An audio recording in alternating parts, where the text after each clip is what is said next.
నమస్కారం, నేను మీ doctor Tirunathar.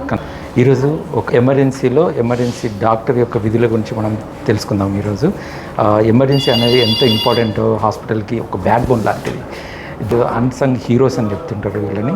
So వాళ్ళు క్రిటికల్ సిచ్యువేషన్లో ఒక క్రైసిస్ వచ్చినప్పుడు సందిగ్ధ పరిస్థితుల్లో కూడా వాళ్ళు చాలా నెమ్మదిగా స్థితప్రజ్ఞులుగా ఉంటూ ప్రాణాలను సేవ్ చేసే డాక్టర్స్ వీళ్ళు చాలా తక్కువ మందికి తెలుస్తూ ఉంటుంది బయట. దాదాపు అన్ని రకాల స్పెషలిస్టులను కలుపుకొని వాళ్ళతో పాటు పేషెంట్లను సేవ్ చేయడమే కాకుండా వాళ్ళని ఓదార్చే గుణాన్ని కూడా కలిగి ఉంటారు వీళ్ళు. అన్ని స్పెషాలిటీని కవర్ చేసుకుంటూ పేషెంట్లను ఆ క్రిటికల్ సిచ్యువేషన్లో నుంచి వాళ్ళని బ్రతికేయడమే కాకుండా వాళ్ళని ఓదార్చే క్రమంలో కూడా వీళ్ళ పాత్ర ఎంతో పెద్దగా ఉంది. సో ఈరోజు మనం ఒక హీరోని మనం చూద్దాం. ఆయన గురించి చాలామందికి తెలియదు. మనం ఆయన దగ్గరికి వెళ్ళి వాళ్ళు చేస్తున్న పనులు ఎట్లా ఉంటాయి, ఎమర్జెన్సీలో పేషెంట్ కేర్ ఎలా ఉంటుంది, వాళ్ళని తీసుకొచ్చిన తర్వాత ఏ పారామీటర్స్ వాళ్ళు యూజ్ చేస్తారు అనేది చూసుకొని మనం దాని నుంచి తెలుసుకుందాం.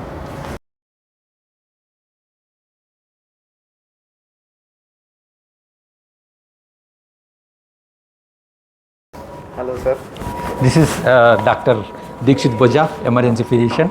ఈరోజు మనం ఎమర్జెన్సీ ఫిజిషియన్ హాస్పిటల్లో ఆయన రోల్ ఏంటిది అనేది మనం చూసుకుందాం. ఇప్పుడు ఎమర్జెన్సీ ఫిజిషియన్ అంటే దాదాపు ఎమర్జెన్సీ డిపార్ట్మెంట్ అంటే ఒక ఫస్ట్ లైన్ డిఫెన్స్ మెకానిజం, అంటే రక్షణ వలయంలో ఫస్ట్ అన్నమాట. ఫస్ట్ హాస్పిటల్లో ఎమర్జెన్సీ పేషెంట్ వచ్చినప్పుడు టేక్ కేర్ చేసేదంతా కూడా ఎమర్జెన్సీ ఫిజిషియన్. ఫస్ట్ కాంటాక్ట్ అయ్యేది కూడా ఇక్కడ.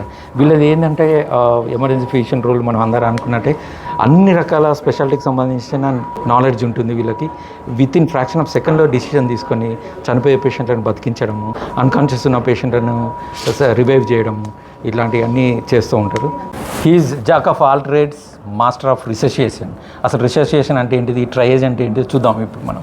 డాక్టర్ గారు, ఇప్పుడు ఎమర్జెన్సీ కేసు వచ్చినప్పుడు ఈ ఎమర్జెన్సీ ఈ ప్రియారిటీ 1, ప్రియారిటీ 2, ప్రియారిటీ 3 ఇవన్నీ ఉన్నాయి కదా, అంటే బెడ్స్ ఒక్కొక్కరికి అట్లా అలాట్ చేస్తారా, లేకపోతే పేషెంట్ ఏ క్రైటీరియా తీసుకుని మీరు ఇట్లా పేషెంట్ ఎవరు సీరియస్గా ఉన్నారని ఎట్లా చేస్తారు ఇది? So first will begin with triage. What we do is we all basically do is resuscitation, but the first thing we do is triage the patients, whether they belong to priority 1 or priority 2 or priority 3 adiki triage. ఒకసారి triage area కి వెళ్దాం మనం. Okay, ఇది triage area. What we follow is Canadian emergency triage scale. So దీంట్లో priority 1 red, priority 2 yellow and priority 3 green. So ఈ కొన్ని మేము criteria ప్రకారంగా, అంటే patient conscious, GCS level, heart rate, BP ఇట్లాంటివన్నీ ఇక్కడే చెక్ చేసుకొని మేము వాళ్ళు ఏ కేటగిరీకి, వాళ్ళ సిమ్టమ్స్ ప్రకారంగా ఏ కేటగిరీకి చెందుతారనేది మేము దాని ప్రకారంగా బెడ్స్ అలొకేట్ చేస్తాం. ఇది స్పెషల్ బెడ్ ఉంది ఏంటి సార్? ఇది ఇక్కడ అన్ని బెడ్స్ కన్నా వేరే రకం ఒక పక్కన పెట్టారు అని. ఇది రిసస్టేషన్ ఏరియా. ఓకే, బేసికల్లీ ఎవరైనా ప్రాణం పోయి అంచులలో ఉన్నప్పుడు, లేకపోతే ప్రాణాలు ఇమ్మీడియట్గా ప్రాణాలు పోయిన వాళ్ళను కూడా మేము తిరిగి వాళ్ళని మళ్ళీ తీసుకొచ్చే, అంటే ఆ ప్రియారిటీ 1 రెడ్ కలర్ ఏదైతే ఉందో దానికి సంబంధించిన వాళ్ళని ఇక్కడ దానికంటే సీరియస్ ఇమ్మీడియట్ అటెన్షన్ ఎవరికైతే కావాలో వాళ్ళని రిసస్టేషన్ బెడ్కి తీసుకొని, సో ఇక్కడ మేము రిసస్టేషన్ చేసుకుంటాం. రిసస్టేషన్ ఎలా చేస్తామని అంటే దాంట్లో main 3 components: airway, breathing and circulation. ఒకవేళ ఎయిర్వే కాంప్రమైజ్, శ్వాస తీసుకోలేకపోవడం అట్లాంటిది, లేకపోతే ఏదైనా యాక్సిడెంట్ పేషెంట్ లోపల ఏమైనా బ్లడ్ ఉండడం అట్లాంటివి, వాళ్ళందరికీ ఎయిర్వే క్లియర్ చేయడానికి మేము ఇంట్యుబేషన్ చేస్తాం. This is the intubation trolley and airway trolley.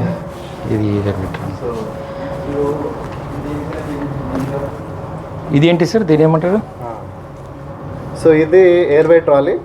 So basically ఒక పేషెంట్ ఎయిర్వే సెక్యూర్ చేయడానికి మనం యూజ్ చేసే ఎక్విప్మెంట్ అంతా ఈ దీంట్లోనే ఉంటుంది. ఎమర్జెన్సీ డ్రగ్స్ కూడా ఉన్నాయి. So this is laryngoscope, this is ET tube. Okay, different sizes of the ET tubes. ఇది యాంబూ బ్యాగ్ విత్, దీంట్లో సైజెస్ ఉంటాయి సార్? దీంట్లో ఈటీ ట్యూబ్ ఉంటాయి. Okay. So depending upon the patient's glottis size బట్టి మేము ఇది డిసైడ్ చేసుకుంటాము intubation చేస్తున్న టైంలో. Okay. So and other airway equipment.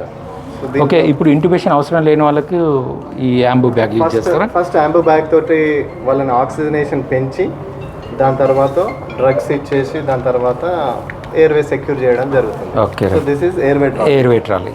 And apart from that కొందరు అరిథ్మియాస్, అంటే గుండె లయ తప్పిన వాళ్ళు, గుండె లయ తప్పిన వాళ్ళు, అంటే హార్ట్ బీట్ అనేది ఎక్కువ వస్తుంది కానీ చాలా తక్కువ కానీ వాళ్ళని కూడా ఇక్కడే మేము ఫస్ట్ స్టెబిలైజ్ చేస్తాము.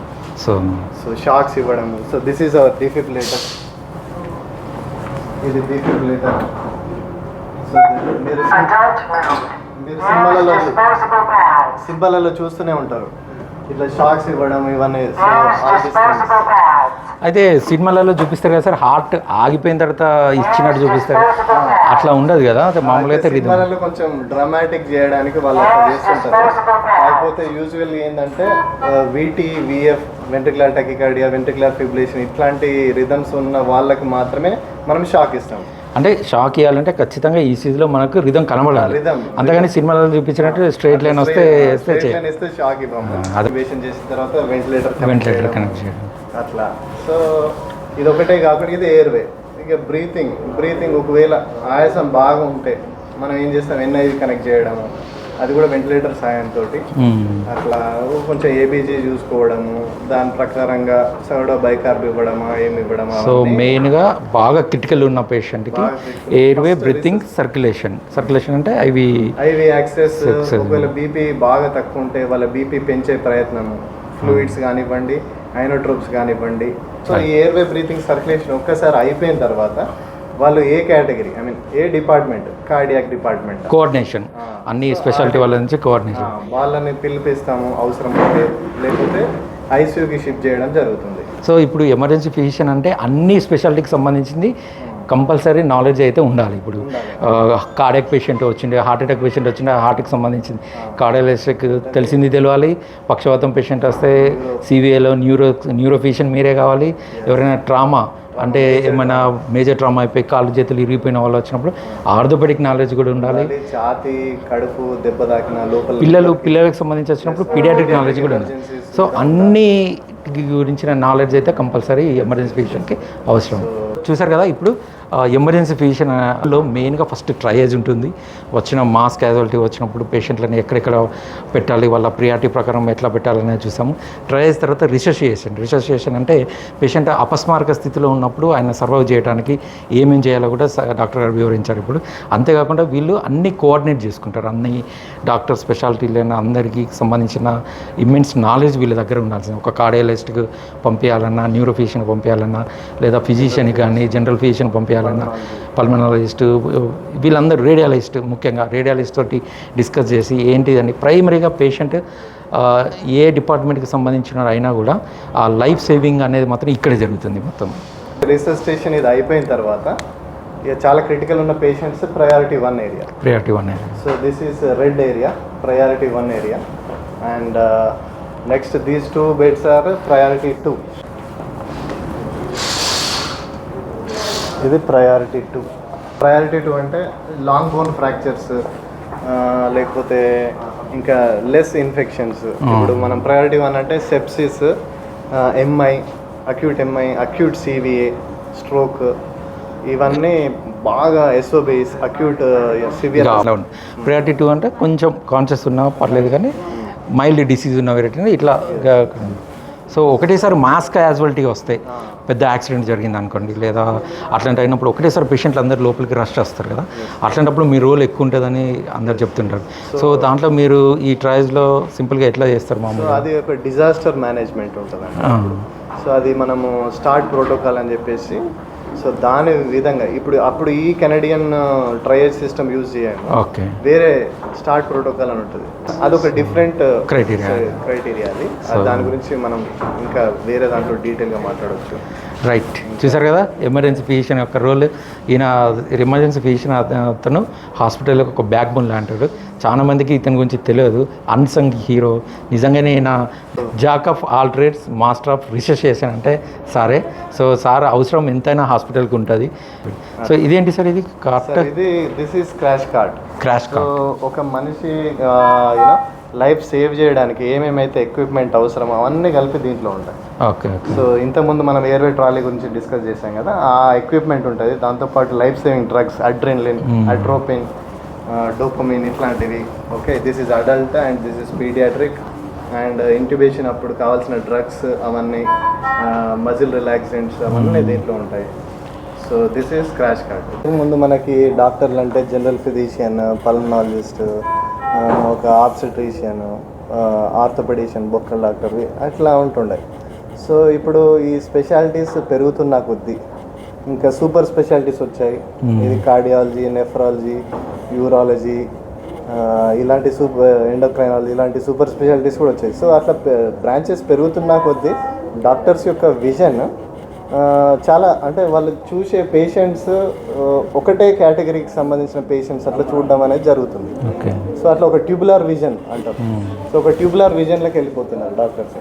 సో ఇట్లా కాకుండా మనకు తెలిసిందే కదా, మనకు వైద్యో నారాయణో హరి, అంటే వైద్యుడు అంటే ఒక నారాయణతో సంబంధం, నారాయణుడు అంటే ఒక నరసింహ అవతారం అంతే. సో మన ప్రహ్లాదుడు ఈ పద్యం తెలుసు కదా, ఇందుగలడందులేడని సందేహం సర్వోపగతుండు, ఎందెందు వెతికి చూచినా అందందే గలడు దాని వాని గ్రహం వింటే. అది అయితే ఇలా అన్ని సపరేట్ అయిపోయేసరికి సో ఏ ఒక్క డాక్టర్కి కూడా అన్ని వీటి మీద అవగాహన అనేది తగ్గిపోయింది. సో ఇట్లా ఎమర్జెన్సీ ఫిజిషియన్ అనేవాడు సో అన్ని బ్రాంచ్లు కలిపి అన్ని బ్రాంచ్లలో ఎమర్జెన్సీస్ డీల్ చేసే నాలెడ్జ్ ఎమర్జెన్సీ ఫిజిషియన్కి ఉంటుంది. ఓ సూపర్, థ్యాంక్ యూ.